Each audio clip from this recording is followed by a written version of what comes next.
Hello and good morning to you. This is Rudra और आज हम कोई नए कॉन्सेप्ट पे आए हैं। ये कॉन्सेप्ट है क्लासिकल मैकेनिक्स की हिस्ट्री पे। उससे पहले मैं आपको बताना चाहूँगा, उससे पहले तो मैं आपको थैंक्स कहना चाहता हूँ कि आप इतना सपोर्ट दिखा रहे हो, तो आपके सपोर्ट के लिए बहुत थैंक्स। और सुरेंद्र कुमार जी और भी 2-3 सब्सक्राइबर्स हैं जिनके नाम मैंने पढ़े थे, तो उनको थैंक्स मेरा। सब्सक्राइब किए चैनल, तो इस फैमिली को आगे बढ़ाते हैं और आगे बढ़ते हैं क्लासिकल मैकेनिक्स की हिस्ट्री पे। तो ये क्लासिकल मैकेनिक्स की आज हिस्ट्री एक नई सीरीज चालू कर रहा हूँ मैं। प्ले लिस्ट एक नई जुड़ने वाली है, हर संडे वीडियो आता रहेगा। चलो आगे बढ़ते हैं। तो क्लासिकल मैकेनिक्स होती क्या है, सबसे पहले बात ही होनी चाहिए। आज जो हम फिजिक्स पढ़ रहे हैं वो क्लासिकल मैकेनिक्स ही है बेसिकली, या क्लासिकल फिजिक्स भी से कहते हैं। ठीक है, तो ये बात आती है इसकी, है ना।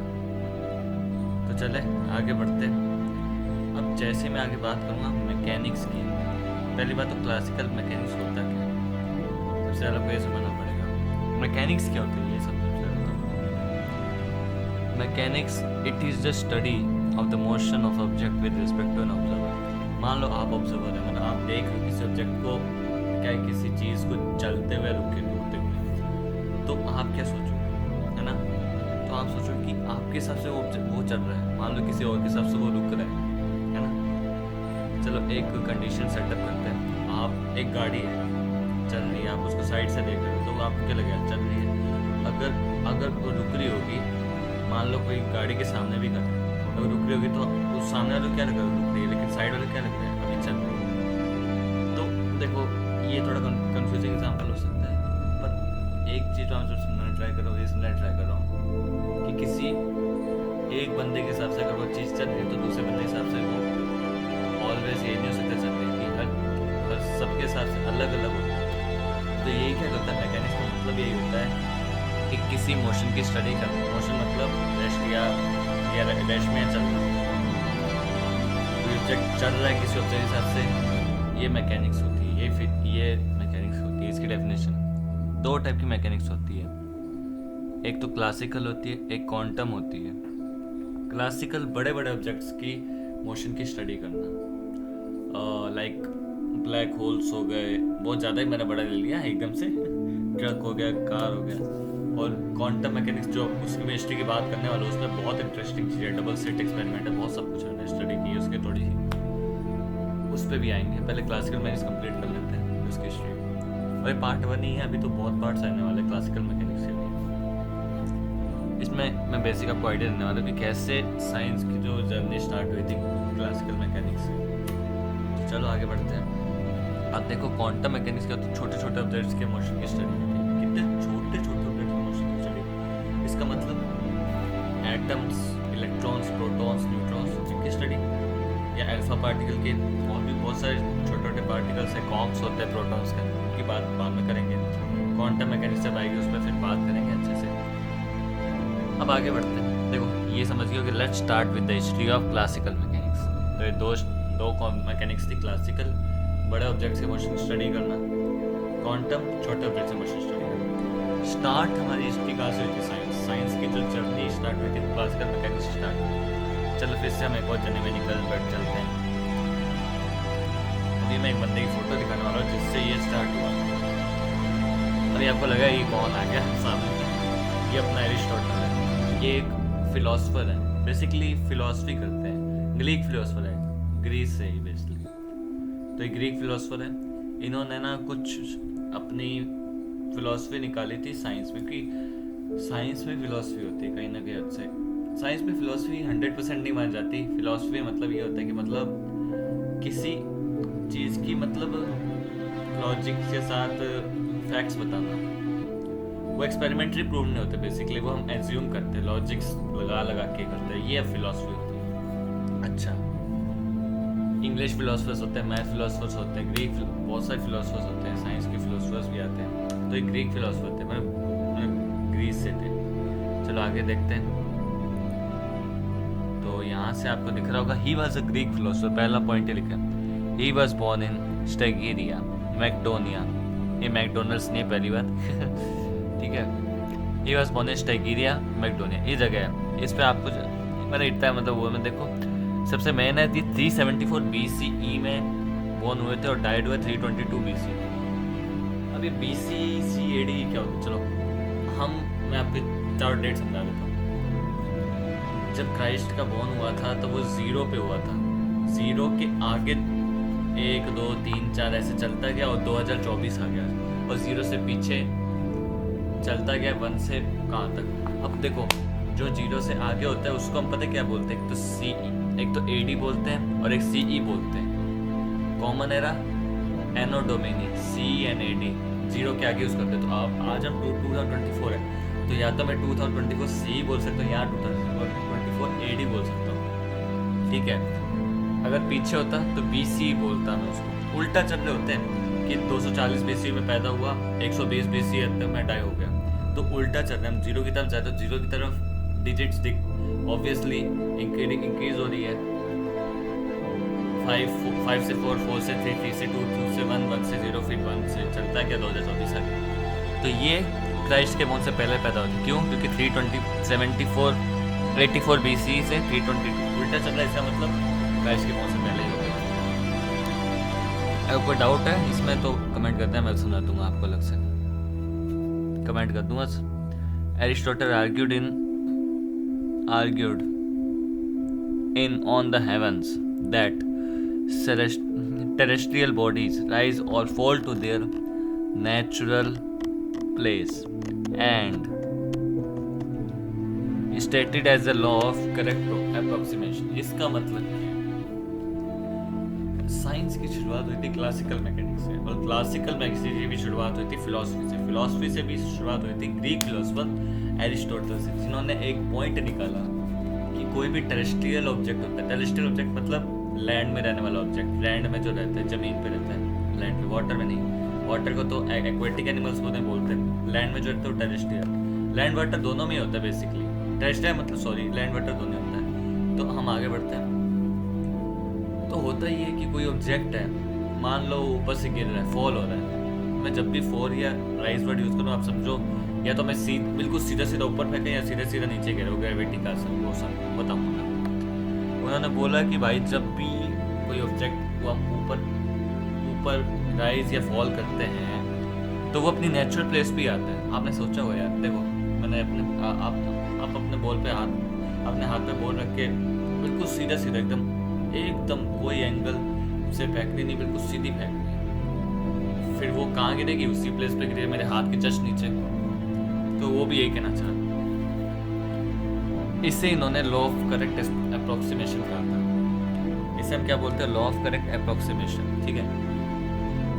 आगे मैं आपको और चीज दिखाता हूँ।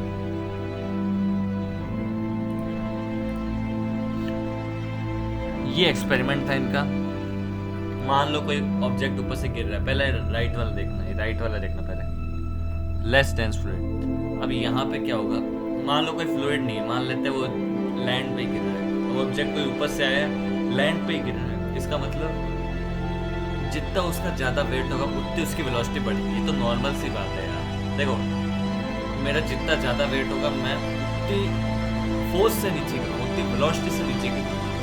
अब ये तो बात आपको समझ में आती है ना कि मैं उतनी वेलोसिटी से नीचे गिरूँगा। अच्छा, दो टाइप की क्वांटिटीज़ होती है। अब आपको पता ही है मेजरमेंट के लिए हम बहुत सारी क्वांटिटीज़ यूज़ करते हैं, ठीक है। कई क्वांटिटीज होती है जिसमें सिर्फ एक नंबर होता है। मान लो मैं टाइम बोल रहा हूँ, टाइम क्या है? अब ये भी चीज़ पक्की नहीं है कि टाइम स्केल है, कि ये भी चीज़ पक्की नहीं है कि आगे आने वाले टाइम में क्या अपना टाइम वेक्टर निकल जाए। हो सकता है। दो टाइप के, स्केलर और वेक्टर। स्केलर मतलब जिसमें सिर्फ नंबर होता है कि हमें पता है, और वेक्टर जिसमें नंबर के साथ डायरेक्शन भी होती है। मान लो स्पीड है, मैंने कहा मैं 25 किलोमीटर पर आवर की स्पीड से चल रहा हूँ, तो इसमें से मुझे यही पता है मैं 25 किलोमीटर पर स्पीड चल रहा हूँ। अब मैंने ये बोला, ये तो स्पीड थी। वेलोसिटी क्या होती है? मैं 25 किलोमीटर पर आवर की स्पीड ईस्ट की तरफ मैं 25 किलोमीटर आवर की स्पीड से रहा हूँ, मैं डायरेक्शन भी जोड़ दी, तो वेक्टर होता है। तो वेलोसिटी क्या होता है? स्पीड प्लस डायरेक्शन, ठीक है। ये हो गया। अब मान लो ये लेफ्ट वाला जो है एक्सपेरिमेंट जो मतलब देखा था या सोचा था, क्योंकि एक्सपेरिमेंटली चीज़ प्रूव नहीं थी तो उस टाइम पे ये नहीं माना था। डेंस फ्लूइड, मान लो ऐसा फ्लूइड है जिसकी डेंसिटी बहुत ज़्यादा है, तो ऑब्वियसली जितनी ज़्यादा डेंसिटी होगी उतनी ऑब्जेक्ट की वेलोसिटी कम हुई, क्योंकि ऑब्वियसली जितनी ज़्यादा डेंसिटी उतना ज़्यादा वो प्रेशर ऊपर लगाएंगे। ठीक है भाई, ठीक है। तो ये लॉ ऑफ करेक्ट अप्रोक्सीमेशन था जिससे साइंस की शुरुआत हुई। साइंस की शुरुआत हुई थी फिलॉसफी से, क्लासिकल मैकेनिक्स से। ठीक है। However, he believed a vacuum would be impossible because the surrounding air would rush in to fill immediately. He also believed that an object would stop moving in an unnatural direction once the applied force were removed. अच्छा, मान लो कोई चीज चल रही है, मतलब कोई object move कर रहा है, मोशन में है। मान लो कार मोशन में है। कैसे मोशन में आई? क्योंकि कार के इंजन में क्या है, एक कार के इंजन एक फोर्स लगाता है कार पे जिससे मोशन में आता है। बिना किसी फोर्स अप्लाई की कोई चीज चल ही नहीं सकती। मान लो आपके सामने टेबल है, अब आप उसे देखते रहो, चलेगी क्या? फोर्स ही नहीं लग रहा उस पर। ठीक है। अब वो अलग बात है कि एक सारे फोर्सों का नेट जीरो होता है तभी वो अपनी जगह पे है। मान लो कोई इधर से फोर्स है, कोई इधर से लग रहा है, अगर सारा कुछ जोड़े अगर जीरो आ रहा है ना, जो भी चीज़ें आपके आसपास बैठी हुई है ना या है, उन सारों पे जीरो, फोर्स जीरो नहीं है, फोर्स का नेट जीरो है। मतलब जितने फोर्स लग रहा है, ग्रेविटी हो गया, बहुत सारे फोर्सेस हमारे ऊपर लग रहे हैं, बस सारों का नेट क्या आ रहा है? जीरो आ रहा है, मतलब सारों का सम जीरो आ रहा है। इसका मतलब हमारा मोशन में अगर ये जीरो से थोड़ा ऊपर हो जाए ना तो हम मोशन में आने चालू हो जाए। तो इनका भी यही मानना था कि भाई जब तक कोई किसी फोर्स अप्लाई नहीं करेंगे तब तक ठीक है। अब एक इन्होंने बात लिखी कि वैक्यूम वाली बात। वैक्यूम जो होता है ना हमारे सिस्टम, सॉरी यूनिवर्स में वैक्यूम ही तो भरा पड़ा है, एटमॉस्फेयर तो ही ना कोई है नहीं है। तो ये इस कॉन्सेप्ट को इम्पॉसिबल समझा करते थे कि वैक्यूम हो ही नहीं सकता, क्योंकि सारी हवा तो उसे फिर भरने के लिए निकल जाएगी, क्योंकि हवा कहाँ से कहाँ फ्लो करती है, हाई टू लो प्रेशर, बताइए तो आपको बात है, हाई से लो। अब हाई है तो बेसिकली हर जगह यूनिवर्स का हर सिस्टम या हर पार्ट हमेशा सबको इक्वल देखना चाहता है। मतलब कोई ऐसा ना हो कि मतलब कि कोई इक्वल ना रहे, कि बिल्कुल स्टेबल चाहिए सबको। स्टेबल वर्ड ज़्यादा बेटर रहता है। स्टेबिलिटी चाहिए सबको, स्टेबिलिटी मतलब इक्वल चाहिए। तो इनका भी एक कॉन्सेप्ट है कि भाई अगर वैक्यूम तो पॉसिबल ही नहीं कॉन्सेप्ट ये। क्यों? क्योंकि हवा तो भर देगी वापस वैक्यूम को, वैक्यूम में हवा नहीं होती। अच्छा चलो आगे देखते हैं। मैं एक इमेज स्लाइड ला रहा हूँ। इसके बाद के एरिस्टोटल के बाद कौन कौन आया ये समझो मेरी। ये हमारे ग्रीक मैथमेटिशियंस थे। ग्रीक से बहुत सारे मैथमेटिशियंस निकले थे जिन्होंने बहुत चीज़ें निकाली थी। अब एक्चुअली ये भी बात आती है कि इंडियंस के भी बहुत सारे जो संत थे वो निकाल के जा चुके थे, लेकिन वो अलग बात है, वो उससे थोड़ा मैं उसका वो अलग बात है, मैं उसको अलग कॉन्सेप्ट में कवर करूँगा। जब तक ये जानते ये शुरुआत इधर से हुई थी। ग्रीक मैथमेटिशियंस कौन थे?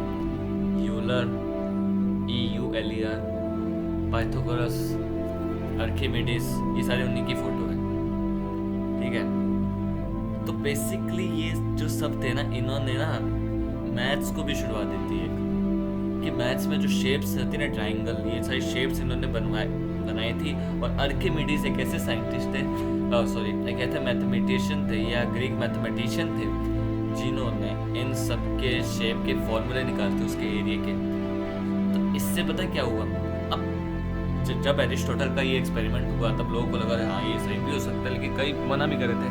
कईयों ने कहा कि यार जब हम ऐसे एग्जम्पशन थोड़ी ना बनाते रहेंगे, हमें सारी चीज़ें एक्सपेरिमेंटली प्रूव करके आनी चाहिए कि सारे फैक्ट्स जो भी नॉलेज हम आगे अपने न्यू जनरेशन को बताने वाले हैं कि यूनिवर्स में ये सब होता है, ये सब होता है, वो अगर एक्सपेरिमेंटली प्रूव नहीं होगी तो सारे एग्जम्पशन होगा, तो हम किस चीज़ पे बिलीव कर रहे हैं। पर साइंटिस्ट ये कहना चाह रहे हैं एट द लास्ट, एक दो साइंटिस्ट आए थे जो एरिस्टोटल के बाद आए थे, उन्होंने कहा था भाई नहीं, हमें सब चीज़ें एक्सपेरिमेंटली प्रूव करनी चाहिए। तो उन्होंने कहा तो ये बेटर ऑप्शन है। उसके बाद ग्रीक मैथमेटिशियंस आए थे, फिर उन्होंने मैथ्स में थोड़ा अपना कंट्रीब्यूशन दिया, शेप्स निकाली, शेप्स के फॉर्मूले निकाले। तो उससे मैथ्स को थोड़ा एक्सपेरिमेंटली प्रूव करने के लिए थोड़ा सपोर्ट मिल गया। मैथ्स का बहुत सपोर्ट रहता है भाई। मैथ्स के बिना मैथ्स अगर किसी यूनिवर्स में एक चीज़ को प्रूव कर देती है ना, तो वो थ्योरी बन जाती है। मैथ्स बहुत इंपॉर्टेंट है भाई। चलो आगे बढ़ते हैं। तो ये ग्रीक मैथमेटिशियन थे बेसिकली, ठीक है। आगे बढ़ते हैं। अब मैं गैलीलियो की बात करना। अब देखो क्लासिकल में से बहुत सारे साइंटिस्ट आए थे, फिलोसफर्स आए थे। मैंने पढ़ा था, मैं जब स्टडी कर रहा था ना, तो मेरे को इस्लामिक भी बीच में लगे। इस्लामिक में बहुत लोग थे। इस्लामिक में भी सब अपनी किताबों में लिखते जाए थे कि मोशन ये होता है। न्यूटन से भी पहले मोशन का फर्स्ट लॉ जो होता है कि जब तक किसी ऑब्जेक्ट पे फोर्स हम अप्लाई नहीं करें तब तक मूव नहीं करेगा, ये अरिस्टोटल बता के जा चुका है।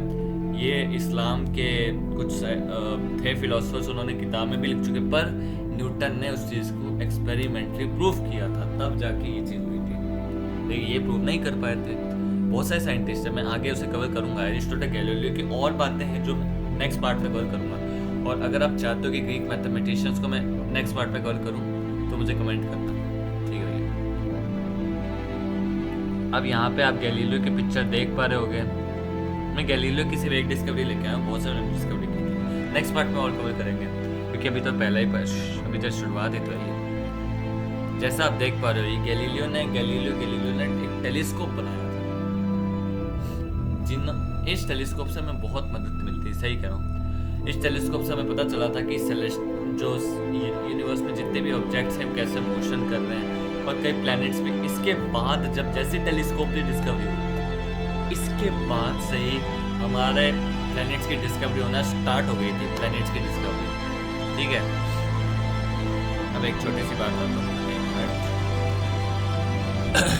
अब ये देखो, गैलीलियो's development of the telescope and further challenge the idea that the heavens were made of a perfect unchanging substance, adopting Copernicus heliocentric hypothesis।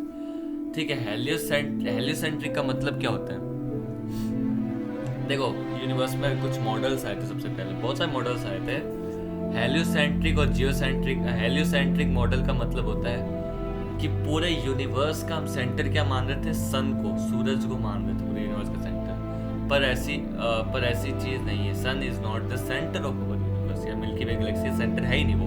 हमारी रियलिटी में जो मिल्की वे गैलेक्सी का सेंटर है वो ब्लैक होल है। हाँ जी, आप सही सुन रहे हो। ज्यादातर गैलेक्सियों का सेंटर ब्लैक होल ही रहता है, ज्यादातर। दूसरी बात, गैलीलियो ने एक टेलीस्कोप बनाया था, तो फिर बाद में कहते हैं एडॉप्टिंग कॉपरनिकस ने भी ये मॉडल जब बनाया था ना, तो इस कॉपरनिकस भी एक साइंटिस्ट है, बहुत जाने माने साइंटिस्ट है भाई। वो भी उनकी बात करूंगा। उन्होंने बहुत नियम बनाए थे स्पेस के, मोशन में। धीरे धीरे बात करेंगे, बहुत बड़ी हिस्ट्री है अभी तो, इस पर बहुत पार्ट बनेंगे। तो देखो, कॉपरनिकस की हाइपोथेसिस को गैलीलियो भी मानता था, ठीक है। Galileo believed that the earth was the same as the other planets। Galileo ये मानता था कि अर्थ जैसे सारे सेम प्लैनेट्स हैं, मतलब इसका मतलब सारों में जंगल है, पर ये बात गलत है। सारों में नहीं भाई, कुछ सुपर अर्थ हैं, मुझे पता है सुपर अर्थ बहुत सारे, बट सारे प्लैनेट्स नहीं ऐसे। कई प्लैनेट्स बिल्कुल ही खत्म ही हो रखे हैं। मार्स की दुनिया, जैसे मैंने कल वीडियो देखा था, वो भी मैं बताऊंगा। एक्चुअली मैंने उस वीडियो में एक बच्चे को देखा था कि एक बच्चा बोल रहा था कि मार्स से, मैं पिछले बार मार्स में रहता था पिछले समय में, तो मैं धरती को बचाने आया हूँ। मार्स में न्यूक्लियर वॉर हो गया था, मैंने ये सुना था, तो वीडियो मैंने देखा, मैं बहुत इंटरेस्ट लगा। और वो बच्चे में एक स्पेशलिटी थी, और वो बच्चे में था क्या स्पेशलिटी थी? वो बच्चा लिटरली में 3-4 साल में भाई बहुत कुछ सीख चुका था, जो आज का धरती का बच्चा 4 साल में क्या सीख लेगा। बहुत मैथ्स साइंस की उसने स्कूल भी नहीं गया था, उससे फिर भी नॉलेज थी, तो फिर उस पर शक हुआ था हमें, यह थोड़ा सा मिस थी।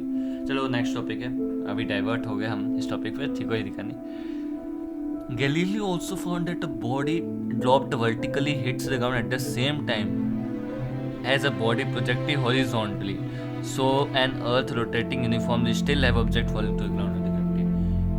मान लो यार, कोई मैं बिल्कुल सीधा ऑब्जेक्ट ऊपर फेंका, वो सेम टाइम में नीचे आ गया, ठीक है। और मैंने फिर उसको उसी पॉइंट पे छत पे जाके छोड़ा, तो सेम टाइम पे आ गया। तो इससे उन्होंने एक कंक्लूजन बनाया था गैलीलियो ने भी कि यार अर्थ तो अर्थ रोटेट यूनिफॉर्मली करती है, अर्थ रोटेट यूनिफॉर्मली करती है, लेकिन फिर भी हमारा एक ग्रेविटी आती है जो हमें बाद में पता चलेगा। आइंस्टाइन के हिसाब से gravity is not a force, वो बात हम बाद में करेंगे, मैंने स्टडी करी है इसकी, आपको डिटेल में बताऊंगा। वो क्वांटम मैकेनिक्स में मैं समझाऊंगा आपको, थ्योरी ऑफ रिलेटिविटी।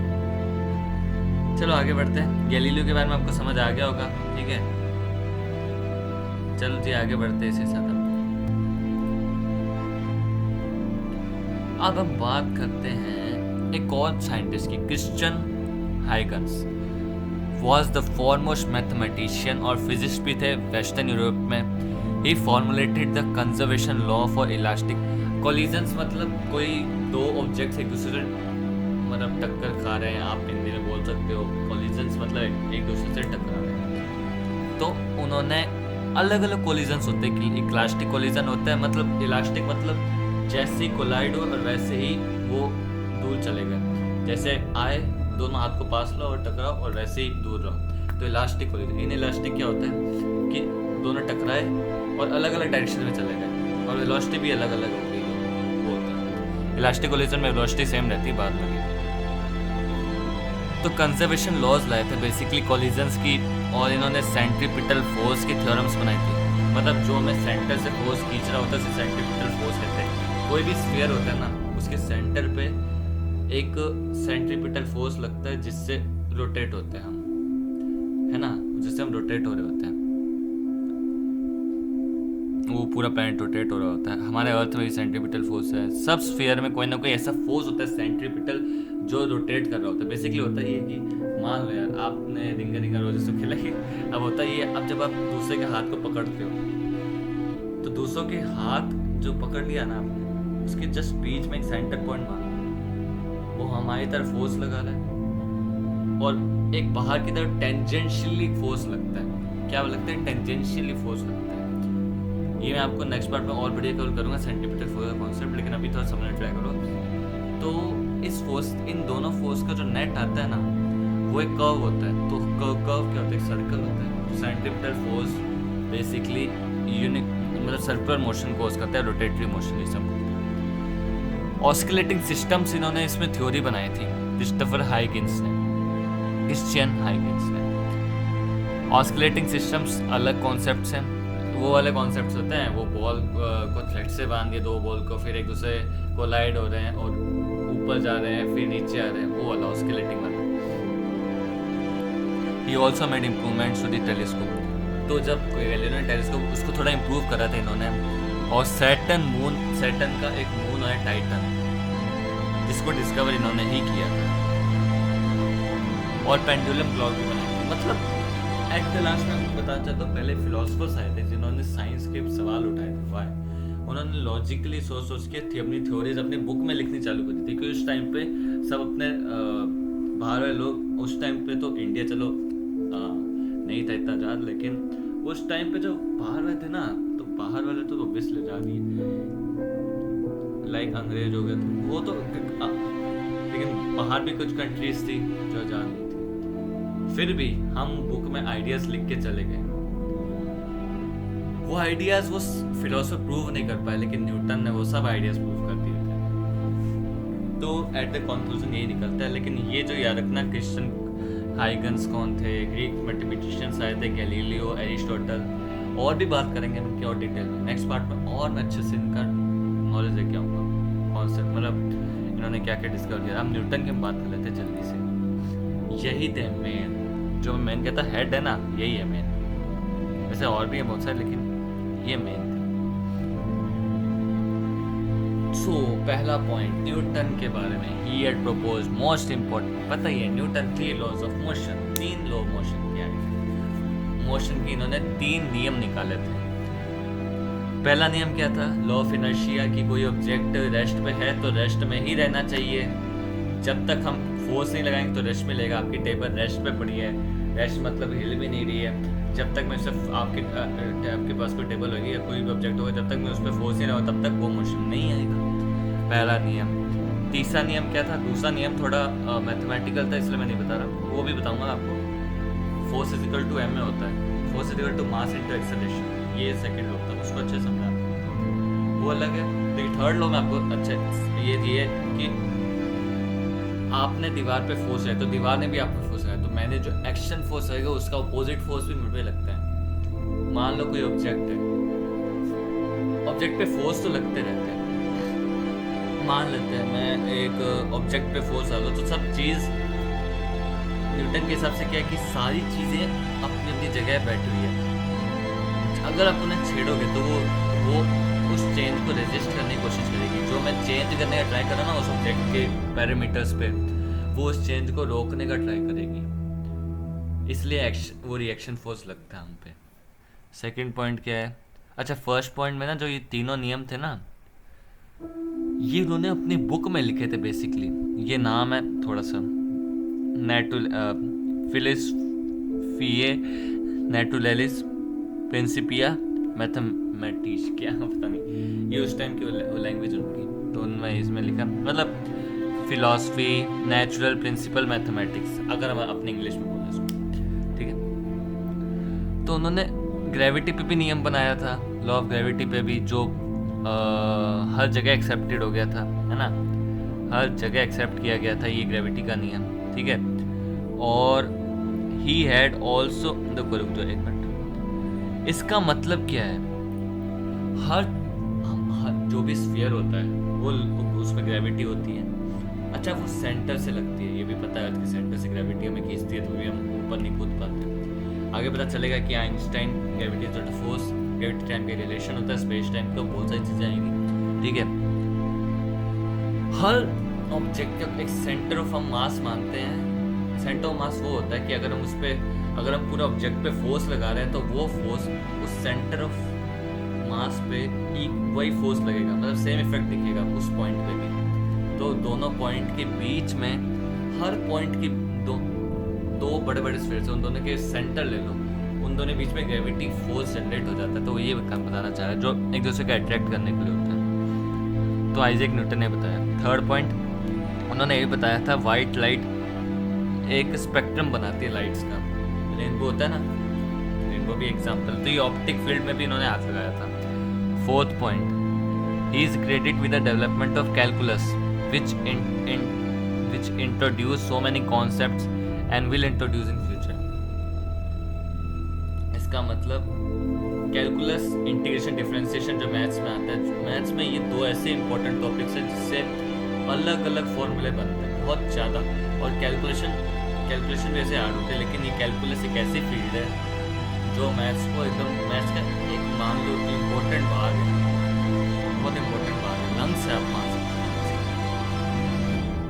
और कैलकुलस वाली is important by part in maths. तो ये था हमारा आज का लेक्चर, जिसमें मैंने आपको बताया एट द लास्ट में बताया था तो कि साइंस एक ऐसा सब्जेक्ट है तो बहुत इंटरेस्टिंग सब्जेक्ट है, और अगर मैं इसको ठीक से बताऊं तो आज के लेक्चर में कंक्लूजन ये निकला कि शुरुआत लोगों की हुई थी, यार ये क्यों होता है, ये वाई जो क्वेश्चन होता है ना, शुरुआत वाई क्वेश्चन से हुई थी, क्यों ऐसा। तो इस क्वेश्चन से ना बहुत सारी थ्योरीज डेवलप हुई थी, फिलॉसफी डेवलप हुई थी, सब फिलोसफर्स अपनी किताबों में लिखते रहे। इस्लाम में भी, इस्लाम लोगों ने भी बहुत अच्छा एफर्ट दिखाया था इसमें। इस्लाम लोगों ने भी न्यूटन के जो नियम थे पहले ही बता दिए थे, लेकिन उनके पास एक्सपेरिमेंटरी प्रूफ नहीं था। तो 2-3 साइंट ऐसे कि आप एक्सपेरिमेंटरी प्रूफ करो इनको। एक्सपेरिमेंटरी प्रूफ जब तक हम नहीं करेंगे किसी चीज़ को, तब तक वो चीज़ हम थ्योरी नहीं बनाएंगे। तब से ही अब तक आ रहा है कि जब तक कोई हम कोई धारणा बनाते हैं ना कि वो ये होता है, ये होता है, ये धारणा बनाते हैं, तब तक जब तक एक्सपेरिमेंटरी प्रूफ नहीं होती ना, तब तक हम उसको थ्योरी नहीं बनाते हैं। और मैथ्स एक ऐसा सब्जेक्ट है, अगर मैथमेटिकली आपने प्रूव कर दिया उस चीज़ को तो वो थ्योरी बन जाती है। सबसे पहले आते हैं एरिस्टोटल, फिर गैलीलियो, और भी बहुत साइंटिस्ट हैं जो मैं एरिस्टोटल की और बातें बताने वाला नेक्स्ट में, और गैलीलियो की, और अपने ग्रीक मैथमेटिशियन जिन्होंने बहुत इंपॉर्टेंट रोल निभाया था, इंपॉर्टेंट शेप्स का डिस्कवरी की थी, इन शेप्स के फॉर्मूले बनवाए थे, तो बहुत सारी चीज़ें हुई थी। क्लासिकल मैकेनिक्स बेस है भाई, बहुत चीज़ें अभी तक। क्वांटम मैकेनिक्स कैसी मैकेनिक्स है जिस पे हम बातें इतनी इंटरेस्टिंग है, मैं तो बहुत एक्साइटेड हूँ उसको चालू है। चलो इस वीडियो का एंड करते हैं। वैसे एक और मेरा पार्ट है एनालिटिकल मैकेनिक्स, लेकिन वो मैं अभी नहीं, वो नेक्स्ट पार्ट में कवर करना चाहता हूँ। पहले आप इतना अच्छे समझ लो, ठीक है। तो साइंस बहुत इंटरेस्टिंग है, चलो ठीक है भाई, और थैंक्स फॉर सपोर्ट।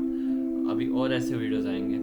और अगर आपको, देखो मैं तो सही बताऊँ, 2 बैकग्राउंड म्यूजिक यूज़ करता हूँ। ये मुझे ज़्यादा बेटर लगता है, क्योंकि इससे एक ऐसी फीलिंग आती है कि हम यूनिवर्स की सैर कर रहे हैं। यूनिवर्स एक ऐसी चीज़ है जिसमें सैर ही कर रहे हैं, और हम @root the editor, इसको आप स्कैम करो भाई, इसको स्पैम करो इसको आप, और बस ऐसे आगे बढ़ते रहो। नॉलेज हमें मेरी भी बढ़ रही है, आपकी बढ़ रही है, साथ में चलते हैं, सबका साथ, ठीक है। थैंक्स।